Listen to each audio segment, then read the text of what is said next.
निकलते। एटमी ताकतें होने के बावजूद भी लोग तगड़ा बयान भी नहीं देते। क्यों नहीं देते? बुज़दिल है।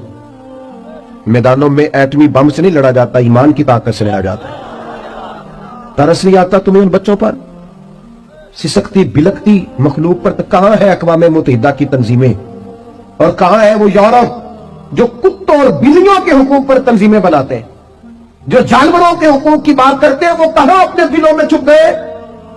फलस्तीन के हस्पतालों पर बम बरसे तो तुम्हारा क्या ख्याल है? तुमसे हिसाब सिर्फ नमाज रोजे का होना है? अल्लाह के बंदे तड़पते रहे और रब पूछेगा नहीं? रसूल पाक अलैहिस्सलाम ने तो फरमाया, मालिक क़यामत के दिन कहेगा, मैं जो उसकी शान के लायक है। अल्लाह फरमाएगा, मैं भूखा था, तूने खाना क्यों नहीं खिलाया? मैं प्यासा था, तूने, ये सही मुस्लिम की हदीस। मुझे कपड़ों की जरूरत, खिलाया क्यों नहीं? बंदा अर्ज करेगा, मालिक तो खाने पीने से पहनने से पाक है। तो रब फरमाएगा, वो जो तेरे पड़ोस में बंदा भूखा था, तो बंदा तो मेरा ही था ना। वो जो प्यासा तड़प रहा था, तो मेरा ही था ना। वो जिन अस्पतालों पे बम बरसते हैं, वो कौन है? वो जहां जनाजे पढ़ने को कफन मुयस्सर नहीं, वो कौन है? जब वो पूछेंगे बुला के तुमको अपने सामने, तो क्या जवाब जुर्म दोगे तुम खुदा के सामने? तुम सो रहे हो, सियासतें कर रहे हो, इलेक्शन की बातें कर रहे हो? खुदा से डरो। एक बात बड़ी जरूरी है, वो मैंने आपसे जरूर करनी है। एक आयत है कुरान पाक की, सूरत बकरा पहला सिपारा, आयत नंबर 120। अल्लाह ताला ने ना एक हद बयान कर दी। फरमाया, वलन तरदा अनकल यहूद वलन नसारा हत्ता तत्तबिया मिल्लतहुम। फरमाया, ये यहूदी और ईसाई तुमसे हरगिज राजी नहीं होंगे। ये कुरान है, और सादा तर्जमा तफसीर की भी जरूरत नहीं। ये मुआहदे कर लें, मोहब्बत के वादे कर लें, ये तुमसे राजी नहीं होंगे। कब राजी होंगे? हत्ता तत्तबिया मिल्लतहुम, यहां तक कि तुम इनके दीन की पैरवी करने लग जाओ। मेरा जब पहली दफा पासपोर्ट बना तो मैंने सारा पढ़ा, किताबें पढ़ने का शौक था शुरू से। उसके हर सफे पे लिखा है कि सिवाय इसराइल के, यानी आप पूरी दुनिया में ये सबज हिलाली पासपोर्ट लेके जा सकते हैं, खबरदार इसराइल आप ये पासपोर्ट लेके नहीं जा सकते। यानी इतनी नफरत किसी मुल्क से कि उस पर लिख के छाप दिया हर सफे पर कि ये पासपोर्ट सिवाय इसराइल के हर मुल्क के लिए कारामद है। मेरा सवाल है अरब के उन लीडरों से जिन्होंने इसराइल के साथ मुआहिदा किया, मुझे बताओ, तुम्हें फलस्तीन की बेटियां भूल गई ना सारी की सारी? तुम्हें वो माँ भूल गई ना जो मस्जिद अक्सा के दरवाजे पे खड़ी होकर चीखें मारती थी और कहती थी, कोई अली को खबर करो कि मेरी बच्चियां कैद में हैं? वो भूल गई?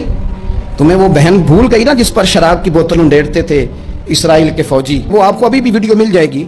वो उंडेलते थे शराब की बोतल, उसे पकड़ते थे, दस्त दराजी करते थे, और वो बेटी कहती थी, या रहमत लिल आलम। भूल गया तुम्हें वो सारा कुछ? तुमने एक मिनट लगाया और तुम मुआहिदा किससे करवा रहे हो? अमेरिका के सदर से। इतना जुल्म किया तुमने, इतना कातिल के साथ मुआहिदा। क्या समझते हो फलस्तीन वालों का कोई वाली वारिस नहीं? सुनो, मेरे रसूल करीम सल्लल्लाहु अलैहि वसल्लम ने फरमाया, मेरा कोई मालदार उम्मती दुनिया से चला जाए, पैसे जायदादें छोड़ के जाए, तो उसकी औलाद में बांट देना, लेकिन अगर उसके जिम्मे कर्जा हो तो मेरे पास आ जाना, मैं अपने उम्मती का कर्ज अदा करूंगा। जिसका कोई वारिस नहीं होता, मदीने वाला उसका वारिस होता है। मैं कर्ज दूंगा अपने उम्मती का। क्या समझते हो फलस्तीनी लावारिस है? सुबह कयामत नबी पाक तुमसे सवाल करेंगे, तुम्हें अल्लाह के हुजूर हाजिरी देनी है। क्यों नहीं सुलह करता इसराइल फलस्तीन के साथ? लबनान के साथ दोस्ती क्यों नहीं करता? शाम सारा कट गया इसराइल की वजह से। रात तुम्हें ख्याल आया उनके साथ मुआहिदा करने का? हमें सबक पढ़ाते हो, खुदा से डरो। और फिर इकबाल कहते हैं, मुसलमानों से मायूस ना होना, हुक्मरानों से ज्यादा उम्मीदें भी ना लगाना। वो जो छोटे छोटे लोग निकले थे ना सहरा से, बज़ाहिर गरीब थे, बज़ाहिर उनके पास माल नहीं था, वो खालिद बिन वलीद जैसे, वो साद बिन अबी वक़ास जैसे, बज़ाहिर उनके पास ज्यादा असला नहीं था। इकबाल कहने लगे, मायूस ना होना, ये नहीं कहना बन कुछ नहीं सकता। फरमाने लगे, रात मैंने सुना है फरिश्ते आपस में बातें कर रहे। वाह इकबाल, तेरा भी अंदाज कितना निराला है। कहने लगे, रात फरिश्ते आपस में बातें कर रहे थे, मैंने सुन ली है। भला वो क्या कह रहे थे? ये सारे लोग ना खालिद बिन वलीद, साद बिन अबी वक़ास, ये सहरा के रहने वाले थे, और उस वक्त की सबसे सुपर पावर रोमा कहलाती।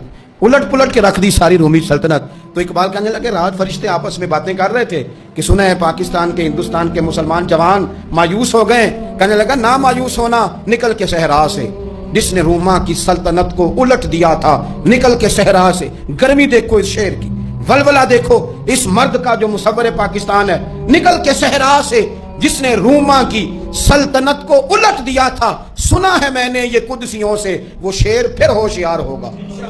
वो कल बातें कर रहे थे कि बहुत सारे उनमें से फिर जाग गए और बड़ी जल्दी वो ब्लाक बनाएंगे। सुना है मैंने ये कुदसियों से कि वो शेर फिर होशियार होगा, वो आएगा मैदान में, निकलेगा, और इंशाअल्लाह यही चिराग जलेगा तो रोशनी होगी। इंसान जिंदगी में जब जद्दोजहद करता है, कोशिश करता है, वो बहुत सारे दुनियावी असबाब इख्तियार करता है। जितनी अकल अल्लाह ने दी होती है, उस अकल का भी वो इस्तेमाल करता है। कोशिश करता है कि कुछ अचीव कर सके ज़िंदगी में, कुछ मकासद का हुसूल उसे मुयस्सर आए। अजीज़ भाइयों, ایک بات اپنے ذہن میں اچھی طرح بٹھا لیں اور لکھ لیں کہ زندگی میں جو کسی بندے کو کامیابی حاصل ہوتی ہے وہ رب تعالیٰ کی مدد سے حاصل ہوتی ہے۔ اگر رب تعالیٰ مددگار ہو تو پھر کوئی چیز بھی رستے میں رکاوٹ نہیں بنتی، اور اگر مالک کریم کو منظور نہ ہو تو انسان بہترین سیاستدان ہو، اچھا ایڈمنسٹریٹر ہو، اس کا ذہن بڑی وسعت رکھتا ہو، بڑی اچھی پلاننگ کرنا جانتا ہو، سارا کچھ ہو، تو بندہ ناکام ہو جاتا ہے۔ مسلمانوں کو جتنی کامیابیاں ملی ان کا پس منظر صرف اتنا تھا کہ اللہ تبارک و تعالیٰ نے اپنے بندوں کی مدد فرمائی، اور اب تعالیٰ نے قرآن مجید میں اس حقیقت کا بیان کیا، فرمایا بل اللہ مولاکم، فرمایا بلکہ اللہ تمہارا مولا ہے، وَهُوَ خَيْرُ النَّاصِرِينَ، اور وہ بہترین مددگار ہے۔ وہ جو رب تمہارا مولا ہے وہ بہترین مددگار ہے، اور اگر وہ مدد کرے تمہاری، سورہ آل عمران میں آگے جا کے